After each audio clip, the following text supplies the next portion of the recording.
नमस्कार दोस्तों, मैं हूं ईशान अग्रवाल। आपका स्वागत है हमारे चैनल पे। आज हम डीएलएड थर्ड सेमेस्टर का एक इंपॉर्टेंट टॉपिक जो कि वृत्तखंड और त्रिज्यखंड की अवधारणा, मतलब इससे रिलेटेड बहुत सारे क्वेश्चन आपको एग्जाम में देखने को मिल जाते हैं। तो आज हम बात करेंगे कौन कौन से फॉर्मूले जो होते हैं इसमें लगाए जाते हैं, मतलब वृत्तखंड और त्रिज्यखंड का एक टोटल इंट्रोडक्शन जो है आज हम इस वीडियो में आपको कराएंगे। तो देखिए, वृत्तखंड और त्रिज्यखंड होता क्या है। तो वृत्तखंड और त्रिज्यखंड को कराने से पहले हम बात करेंगे कि वृत्त क्या होता है। ठीक है, व्रत क्या होता है। तो व्रत ऐसा होता है कि ऐसा पथ जिसकी स्थिर बिंदु से दूरी समान रहती है। नहीं समझे? देखिए, सर्कल क्या है, जैसे मान लो कि एक बिंदु ले लिया मैंने, इस बिंदु से इसकी जो दूरी रहेगी, ये जो पथ है या ये जो रास्ता है, कि एक स्थिर बिंदु से इसकी जो दूरी है वो हर पॉइंट पर समान रहनी है। तो ऐसा पथ जिसकी स्थिर बिंदु से समान दूरी रहती है वो क्या कहलाता है आपका? वो कहलाएगा आपका वृत्त। इंग्लिश में बोले तो सर्कल। ठीक है, मतलब यहां से कितनी भी दूर चले जाओ आप, ये वाली जो डिस्टेंस है ये भी बराबर रहेगी, ये वाली डिस्टेंस भी बराबर रहेगी, ये भी बराबर रहेगी, ये भी बराबर रहेगी। ठीक है, तो ये जो स्थिर बिंदु की हम बात कर रहे हैं, ये स्थिर बिंदु, ये स्थिर बिंदु क्या कहलाता है? स्थिर बिंदु कहलाता है आपका केंद्र, या फिर इंग्लिश में बोले तो सेंटर, जिसको हमने नाम दे दिया मान लो ओ। ठीक है, और ये जो दूरी की हम बात कर रहे थे, यहां से लेके यहां तक की दूरी मान लो मैंने नाम दे दिया इसको ए। तो ये जो दूरी है ओ ए, ये कहलाएगी आपकी त्रिज्या। ठीक है, इंग्लिश में बोले तो इसको हम कह देते हैं रेडियस। ठीक है, इसकी दूरी किसी भी पॉइंट पे, जैसे मान लो ये वाली, ये भी त्रिज्या है, ये भी त्रिज्या है, ये भी त्रिज्या है, सब आपस में बराबर है। ठीक है, सारी की सारी त्रिज्याएं जो कि आपस में इन सब की डिस्टेंस क्या होती है? बराबर रहती है। ठीक है, अब क्या होता है, जैसे मान लो मैंने एक सर्कल खींचा और यहाँ से क्या ना, सेंटर से होते एक लाइन खींच दी मैंने पूरी की पूरी। ठीक है, एक लाइन खींच दी मैंने, वो कहलाएगा आपका व्यास। ठीक है, व्यास कहलाएगा। व्यास को हम इंग्लिश में बोल देते हैं डायमीटर। मतलब ऐसा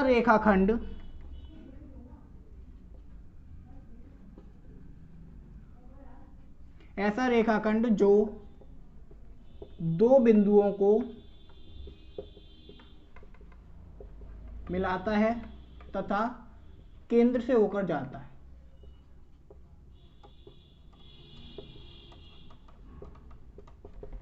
ठीक है, ऐसा रेखाखंड जो केंद्र से होकर जाता है और दो बिंदुओं को मिलाता है। ठीक है, तो उसको हम क्या कहलाएंगे? ये कहलाएगा आपका, ये बीसी जो है, बीसी जो है ये आपका कहलाएगा व्यास। समझ में आ गया? इंग्लिश में बोल देते हैं इसको हम डायमीटर। ठीक है, अब मान लो कि मैंने कोई एक लाइन खींच दी, ये पी क्यू। ठीक है, ये कोई लाइन खींची, दो बिंदु, इसको हम कह देते हैं जीवा। ये हो गया आपका पी क्यू, जीवा हो गई, जो दो बिंदुओं को मिलाती है।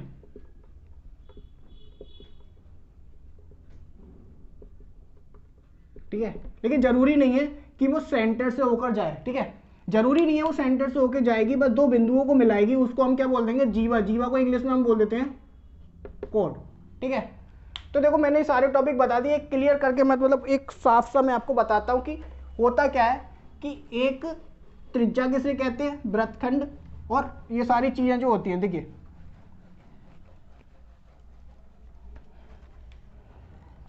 मान लो ये सर्कल है, ठीक है, वृत्त है, ये हो गया केंद्र, इसको नाम दे दो कोई ओ। तो ये केंद्र जो कहलाएगा, केंद्र इंग्लिश में बोल देते हैं हम सेंटर, ये हो गया ओ। ठीक है, इसकी यहां से ये दूरी है, ए नाम दे दिया मैंने, तो ये कहलाएगा आपका त्रिज्या, जिसको हम इंग्लिश में बोल देते हैं रेडियस। ठीक है, ओ ए। ठीक, अब एक लाइन खींच दी मैंने ऐसे करके, सेंटर से होके जाती है सीधी लाइन बी सी, तो ये कहलाएगा आपका व्यास। ठीक है, डायमीटर पी सी। ठीक है, और क्या कहलाएगा? जैसे मान लो मैंने ये कोई लाइन खींच दी आपकी पी क्यू, ये कहलाएगी आपकी जीवा, मतलब कॉर्ड,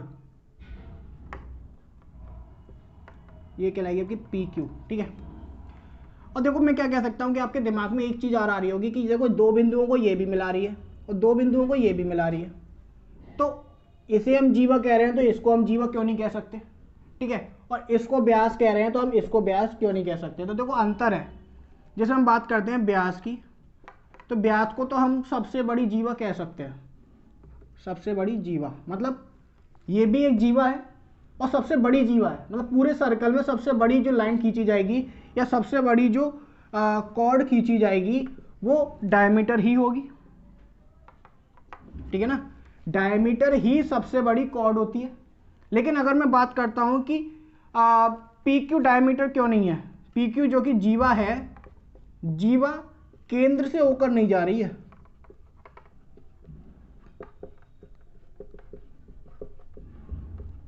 ठीक है ना, ये जो लाइन है ये केंद्र से होकर नहीं जा रही है, केंद्र से होकर जाएगी वो तभी व्यास कहलाएगी। अगर केंद्र से होकर नहीं जा रही तो उसको हम केवल जीवा बोलेंगे, ठीक है। लेकिन जीवा के केस में ऐसा कुछ नहीं है, जीवा बस दो बिंदुओं को मिलाने वाली लाइन होती है, तो ये भी जीवा कहलाएगी, ये भी जीवा कहलाएगी, ये भी कहलाएगी, ये भी कहलाएगी।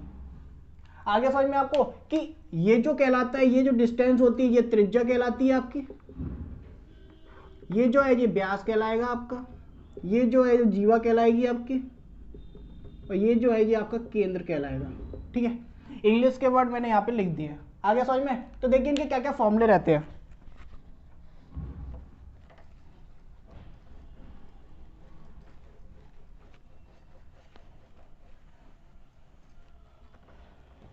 सबसे पहला रिलेशन रहता है इसके अंदर क्या, कि व्यास जो होता है, व्यास बराबर होता है 2 गुणा त्रिज्या के, ठीक है, मतलब डायमीटर इक्वल्स टू रहता है 2 इंटू रेडियस के। समझ में आ गया, मतलब जैसे मान लो आपको 10 सेंटीमीटर व्यास दे रखा है, तो जो रेडियस कहलाएगी उसकी वो 5 कहलाएगी, त्रिज्या 5 हो जाएगी और ये हो जाएगा आपका व्यास, ठीक है, समझ में आ गया। दूसरा क्या होता है कि वृत्त की परिधि, वृत्त की परिधि मतलब वृत्त की परिधि, परिधि को हम क्या बोल देते हैं, परिधि को बोलते हैं सरकमफेरेंस। जैसे मान लो मैंने क्या किया, यहाँ से चलना स्टार्ट किया, ऐसा पूरा चक्कर लगा के मैं यहाँ पे आ गया, मुझसे पूछे कि आपने कितनी दूरी तय करी, तो आपको परिधि निकालनी पड़ेगी। परिधि का फॉर्मूला हो जाता है आपका 2πr, जहाँ पे r जो होती है वो होती है आपकी रेडियस, ठीक है। तीसरा फॉर्मूला क्या कहलाएगा आपका, कहलाएगा आपका वृत्त का क्षेत्रफल, मतलब एरिया। क्षेत्रफल की बात करें तो उसके अंदर का पूरा पार्ट आ जाता है, मतलब हम इन सब चीज़ों की बात कर रहे हैं, तो ये जो अंदर का पार्ट होता है ये कहलाएगा आपका πr², ठीक है। अब आपके दिमाग में एक चीज़ आ रही होगी, ये पाई जो नया वर्ड आपको सुनने को मिल रहा है, ये होता क्या है। तो देखो भाई, सबसे पहले तो इसको हम पाई बोलते हैं, और इसकी जो वैल्यू होती है वो होती है आपकी 22/7 या 3.14, ठीक है। 3.14 आपको ना दे रखा हो, या सॉरी आपको दे रखा हो तभी लगाना, बाकी आपको क्या है ना 22/7 से ही काम चलाना है, ठीक है। समझ में आ गया आपका, ये रिलेशन होता है आपका। परिधि का फॉर्मूला ये रहता है, क्षेत्रफल का ये रहता है, और ये पूरा का पूरा वृत्त का कॉन्सेप्ट था। होपफुली समझ में आ गया होगा। अब हम बात करते हैं पहले त्रिज्यखंड की। त्रिज्यखंड समझ में आ जाएगा, उसके बाद वृत्तखंड ऑटोमेटिकली आपको आ जाएगा। तो देखो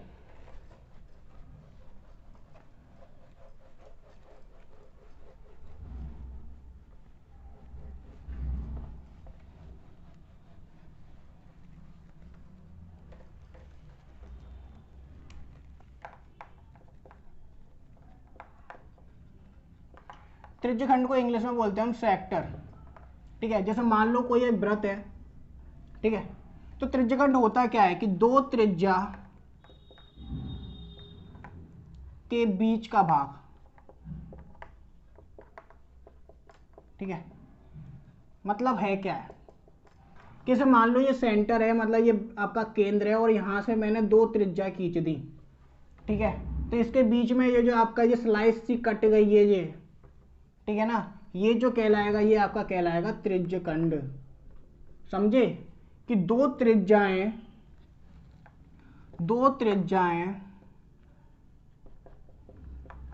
केंद्र पर कुछ कोण बनाती होंगी, ठीक है, तथा बीच का भाग मतलब त्रिज्या और चाप या वृत्त का चाप कह लो, वृत्त का चाप के बीच का जो भाग कहलाएगा ये कहलाएगा आपका त्रिज्यखंड, ठीक है।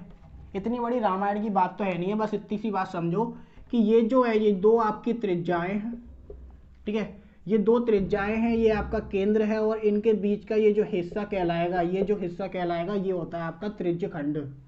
आ गया समझ में?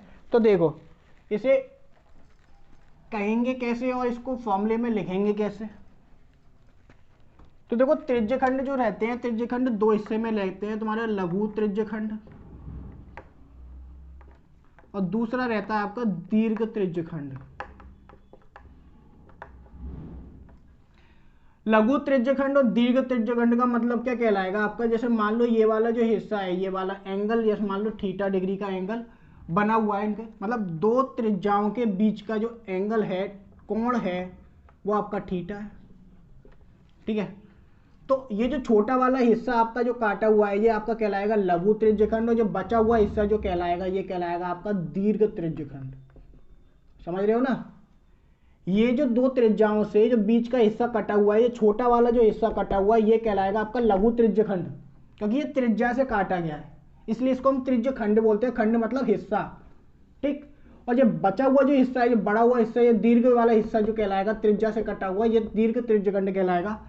लघु त्रिज्यखंड को हम बोल देते हैं माइनर सेक्टर, और इसको कहलाता है मेजर सेक्टर। माइनर मतलब छोटा वाला हिस्सा, मेजर मतलब बड़ा वाला हिस्सा। आ गया समझ में? तो देखिए इसके फॉर्मूले क्या होते हैं।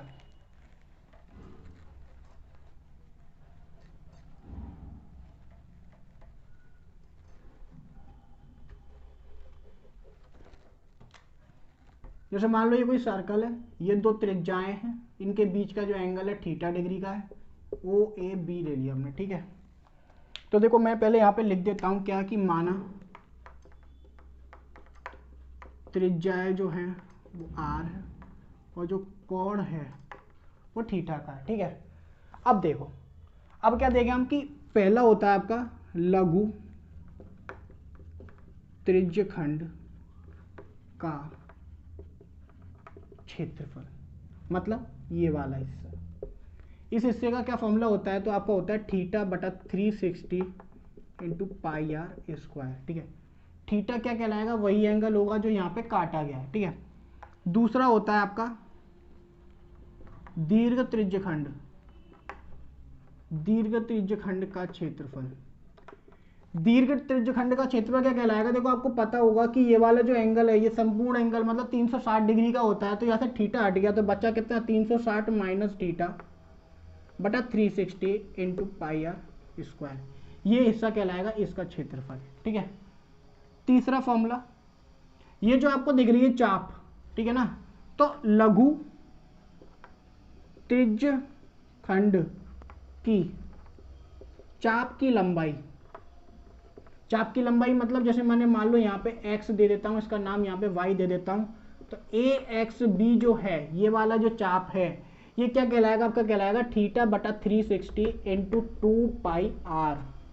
आगे समझ में? चौथा दीर्घ त्रिज्यखंड, दीर्घ त्रिज्यखंड की चाप की लंबाई, वही A by B, A by B, तो वही चीज है क्या, 360 माइनस थीटा बटा 360 इंटू 2 पाई आर।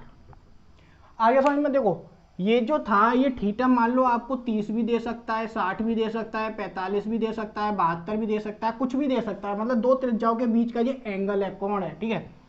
अब इसके बीच का अगर आपको क्षेत्रफल निकालना है तो आपको ये वाला फॉर्मूला पुट करना पड़ेगा, ये वाला हिस्सा निकल के आ जाएगा, ठीक है ना।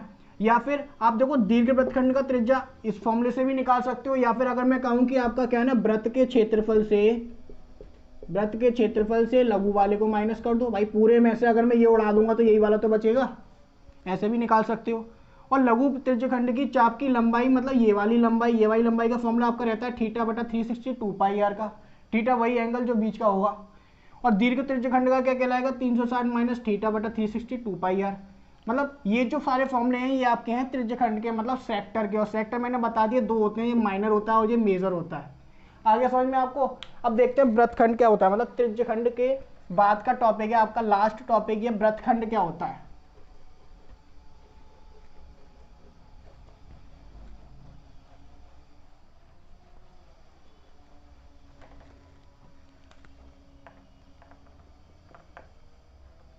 वृत्तखंड को बोल देते हैं हम सेगमेंट, ठीक है। तो देखो जैसे मान लो ये कोई सर्कल है, सर्कल का ये सेंटर है मतलब केंद्र है, और यहाँ से मैंने क्या है ना कोई जीवा खींच दी, ठीक है ना। तो किसी जीवा एवं चाप के मध्य का खंड वृत्तखंड, नहीं समझ में आया। त्रिज्य खंड का नाम आपको समझ में आ रहा था कि दो त्रिज्याओं से जो कटा हुआ था, मतलब वही आपकी पिज्जा की जो स्लाइस कट गई थी, ये वाली हिस्सा वो त्रिज्य खंड कहलाएगा, ठीक है। और ये वाला जो हिस्सा है, ये वाला हिस्सा क्या है आपका, कि जब जीवा आपको खींच दी जाए, आपकी कॉर्ड खींच दी जाए, और कॉर्ड किसी सर्कल को दो हिस्सों में बांट देती है ये हिस्से, तो ये वाले जो हिस्से और ये वाले हिस्से हैं ये कहलाएंगे आपके वृत्तखंड। आगे समझ में। तो किसी जीवा एवं चाप के मध्य का हिस्सा, मतलब जो जीवा हो गई और ये जो हो गया चाप, इसके मध्य का हिस्सा जो है आपका कहलाएगा वृत्तखंड, ठीक है। और वृत्तखंड भी आपके दो बात में मतलब दो हिस्सों में डिवाइड करे गए हैं। एक होता है आपका वही लघु वृत्तखंड, एक होता है आपका दीर्घ वृत्तखंड, ठीक है। लघु वाले को हम बोल देंगे माइनर सेगमेंट,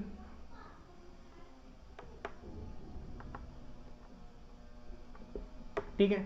इस वाले को हम बोल देंगे मेजर सेगमेंट, ठीक है। तो माइनर सेगमेंट ये वाला हिस्सा हो गया, मेजर सेगमेंट ये वाला हिस्सा हो गया, ठीक है। इसको करने से पहले देखो इसके सवाल क्या होते हैं, आप देखो इसको निकाल तो नहीं सकते भाई, निकाल सकते हो मुझे बता दो। देखो इसको निकालते कैसे हम, जैसे मान लो आपका ये जो लाइन खींची गई है, ठीक है, इसमें क्या होगा, पहले एक त्रिज्यखंड बनाना पड़ेगा हमको एक कोई, ठीक है ना। तो अगर मेरे को मान लो वृत्तखंड का निकालना है, वृत्तखंड का क्षेत्रफल निकालना है, मान लो ये वाला हिस्सा निकालना है, तो ओ ए बी हो गया, ठीक है। तो देखो ये वाला जो हिस्सा बनना है, ये वाला हिस्सा मतलब त्रिज्यखंड का क्षेत्रफल,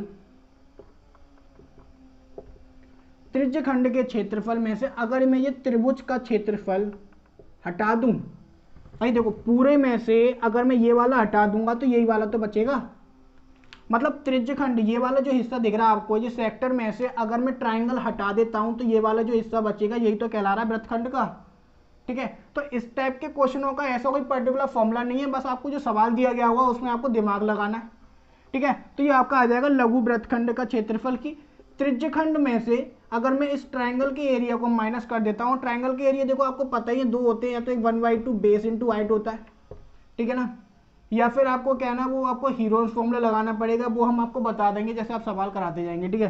तो देखो लघु वृत्तखंड का क्षेत्रफल आपने निकाल दिया कि त्रिज्यखंड में से त्रिभुज को माइनस कर दिया, और अगर मान लो आपको दीर्घ वृत्तखंड निकालना हो तो बहुत इजी हो जाएगा। दीर्घ वृत्तखंड निकालना हो तो क्या होगा, वृत्त के क्षेत्रफल से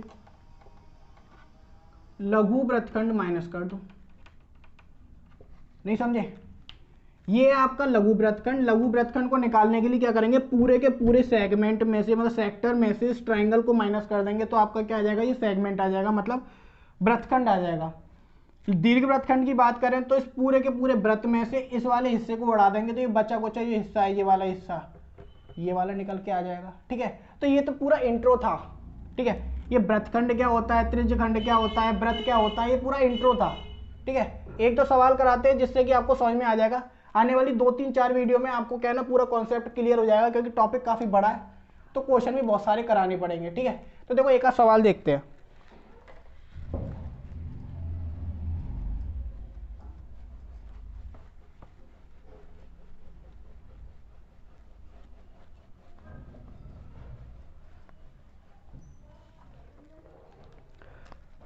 क्वेश्चन नंबर पहला देखिए कि 8.4 सेंटीमीटर वाले त्रिज्या वाले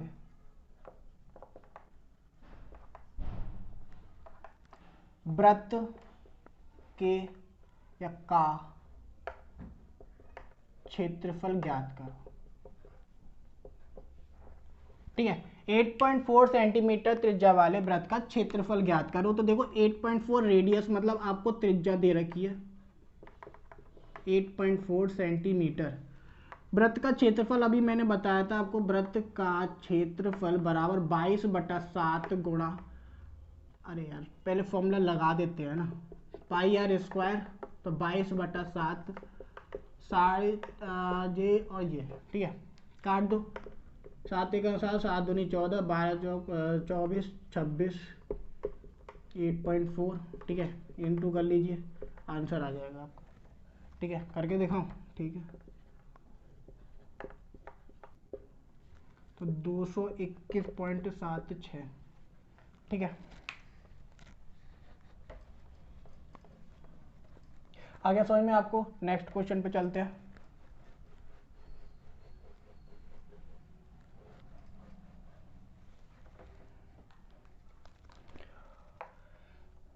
सेकंड क्वेश्चन देखो, मैं एक आपको वृत्तखंड त्रिज्यखंड वाला सवाल बता देता हूं। तो देखो 6 सेंटीमीटर त्रिज्या वाले 6 सेंटीमीटर त्रिज्या वाले वृत्त के त्रिज्यखंड का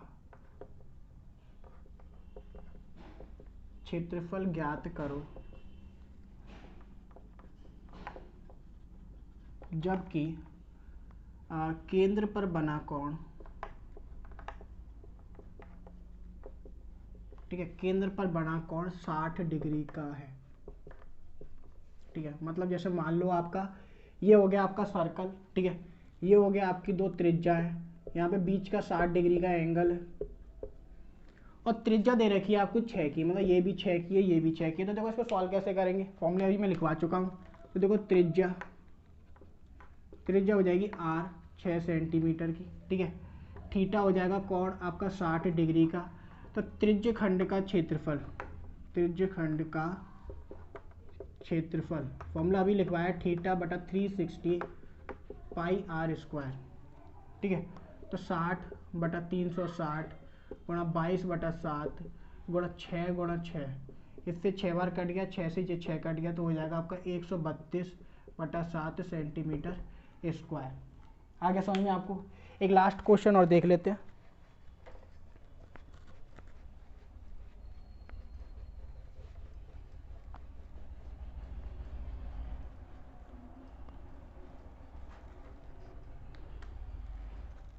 क्वेश्चन नंबर 3 देखिए कि यदि किसी वृत्त की चाप द्वारा त्रिज्यखंड या कटा त्रिज्यखंड कह लो, कटा त्रिज्यखंड का